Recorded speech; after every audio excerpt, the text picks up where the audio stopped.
Hello. Today I want to talk to you about anger. Let's talk about anger. I'm Danielle Burnock from danielleburnock.com. Love yourself from Survive to Thrive, that lady on the internet who loves you. And everybody gets angry sometimes.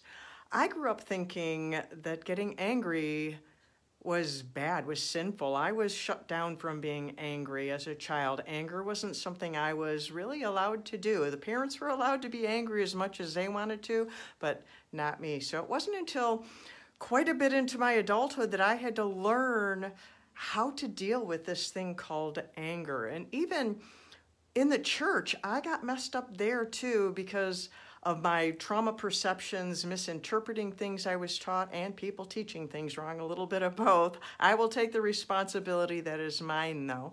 And there's that scripture that says, be angry and sin not. And in my twisted understanding of the character of God at that time, I thought that meant, if you're in anger, then you're in sin. And that is not true.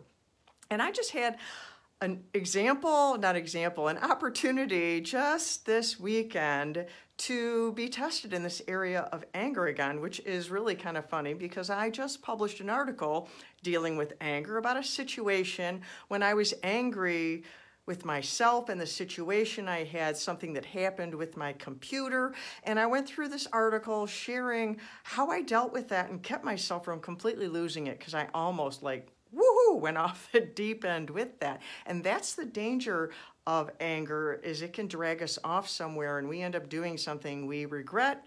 And so that's really the point, is anger has a point, has something to tell us, but we need to be listening to it to address the issue behind the anger instead of letting the anger drive us down the road and into the ditch. And so I had an opportunity this weekend again, and I had that article just fresh on my mind when I was just incited to such anger because I'd done something for someone and I had ordered something and the company didn't do what I had hired them to do. And so I was left with what I'd done for someone. They didn't get what I had done for them because this company had failed to do what I had hired them to do. And I was so angry. But when I called about it, and I'm talking to the customer service person, right? They're not the person who fell down on this. It was something in the company, I don't know where exactly, on the website, whatever.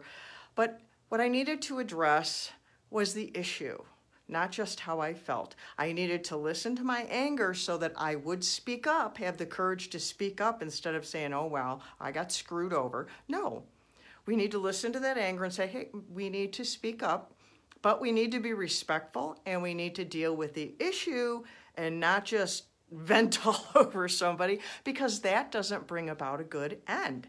We want to look for a good end. How can we resolve the situation? How can we solve the problem? What caused the anger, and how can we remedy that? And so I had called and I got some sort of a little bit of a remedy for that, but then I called back the next day and was met with a little bit of incompetence, but then I waited and still they did finally do something. But then come to find out they did it wrong. They didn't do what I had asked. And so I had to call back again and address that situation.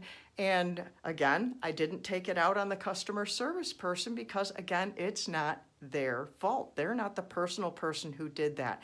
And so I spoke up and I communicated my displeasure with them. And they said they were going to pass it along to their superiors and to the report people of the quality control and all of that. And that's really what I can ask. And I told them I will never buy from your company again because it's like once and then twice. One thing I did and twice they messed up and was not met with satisfaction. And so I'm not going to bring up the name of that company because I'm not on here to slander.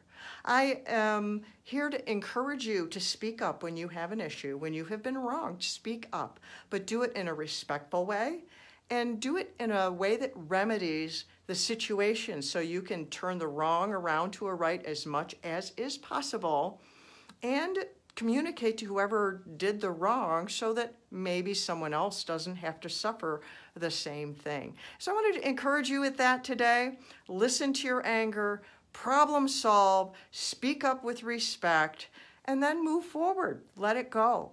And don't let it eat away at you for the moments and days, and don't let it steal the rest of your day or week or month or anything. Then let it go. And so until next time, I'm Danielle Bernock from DanielleBernock.com. Love yourself from Survive to Thrive. I love you. Mwah.